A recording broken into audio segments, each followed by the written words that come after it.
It is 23 hours 30, Universal Time. I'm Jim Tedder in Washington. In the United States, hundreds of thousands of immigrants and their supporters are holding a nationwide strike and business boycott. They are taking part in protests in several American cities, including Chicago and Los Angeles.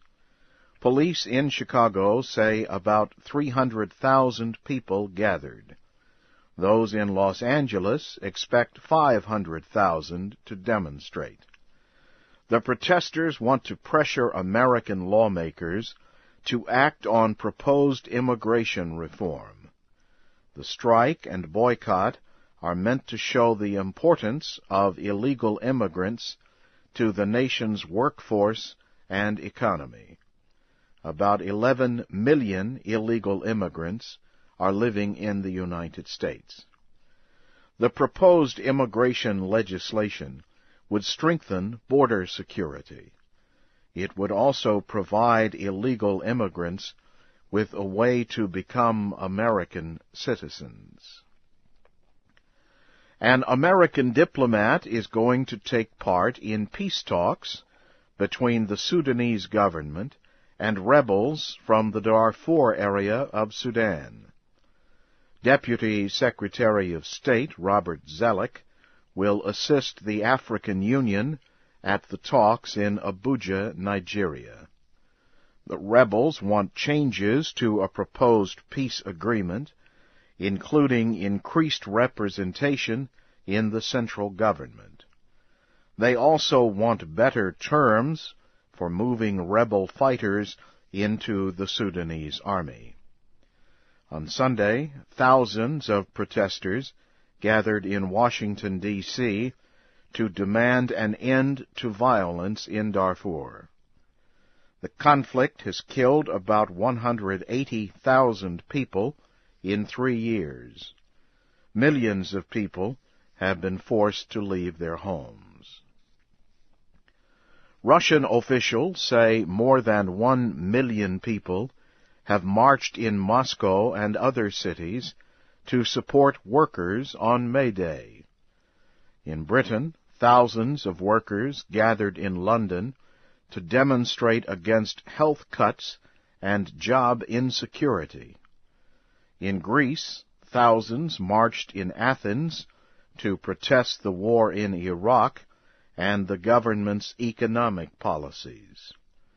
Israel observed the day by remembering its war dead. Israelis observed a moment of silence for the more than 22,000 people who have died defending the nation since it was founded in 1948. Iran is asking the United Nations Security Council and Secretary-General Kofi Annan to stop what it calls illegal threats by the United States. Iran's ambassador to the UN says it is against international law for the United States to use force to make Iran stop its nuclear program. Iran says it wants to use nuclear power for energy. The United States says Iran is trying to make a nuclear weapon. In Washington, President Bush telephoned Russian President Vladimir Putin to discuss the dispute over Iran's nuclear program. A spokesman did not give details, but said the two leaders talked about the importance of stopping Iran from getting nuclear weapons. President Bush says Iraq's new leaders represent an important time for the country. Mr. Bush warned that the country still faces difficulties and violence 3 years after he declared an end to major military operations in Iraq. He spoke after meeting with Secretary of State Condoleezza Rice and Defense Secretary Donald Rumsfeld about their recent trip to Iraq. Also in the United States, Senator Joseph Biden said Iraq should be divided into 3 federal areas: a Sunni Arab, a Shiite, and a Kurdish area. He said this would increase security and permit most American troops to withdraw. You are listening to the news in VOA Special English.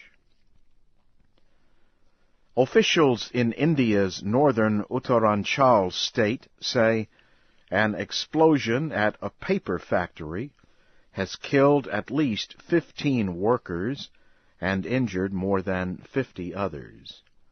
State officials said the number of deaths could increase. They ordered an investigation into the cause of the explosion in the town of Kashipur. In the southern Andhra Pradesh state, 20 farm workers were killed when a truck turned over southeast of the state capital, Hyderabad. 10 others were injured. A severe windstorm in western Burma over the weekend has killed at least 3 people and injured 31 others. Reports say the storm had winds of up to 240 kilometers an hour. It destroyed about 1,000 homes and at least 5 factories. Some beach hotels on Burma's western coast were also damaged. State media say aid efforts are taking place. A group of American and Japanese officials has called on North Korea to return to six-nation talks on its nuclear program. The officials made the call after meeting in Washington. They are Secretary of State Condoleezza Rice, Defense Secretary Donald Rumsfeld, Japanese Foreign Minister Taro Aso, and Japanese Minister of State for Defense Fukishiro Nukaka. The 4 said North Korea should return quickly to Chinese-supported talks. The talks have been suspended since November. North Korea says it will not return to the talks until the United States ends restrictions on the country. The restrictions began after North Korea was accused of producing false American money. The United States and Japan have reached an agreement to reduce the size of the American military presence in Okinawa. 8,000 American Marines and their families will be moved from Okinawa to Guam over the next 8 years. That will reduce the number of Marines on the island by about 30%. Other bases on Okinawa will be reduced in size, and the Futenma Air Center will be moved. The total cost will be about $10,000 million. Japan has agreed to pay just over 60%. American troops have been based on Okinawa since World War II. As the island has become more developed, tension has increased between Americans and local Okinawa citizens. Briefly, here again is the major news. In the United States, hundreds of thousands of immigrants and their supporters are holding a nationwide strike and business boycott. An American diplomat is going to the peace talks between the Sudanese government and rebels from the Darfur area of Sudan. And Iran is asking the UN Security Council and Secretary General Annan to stop what it calls illegal threats by the United States.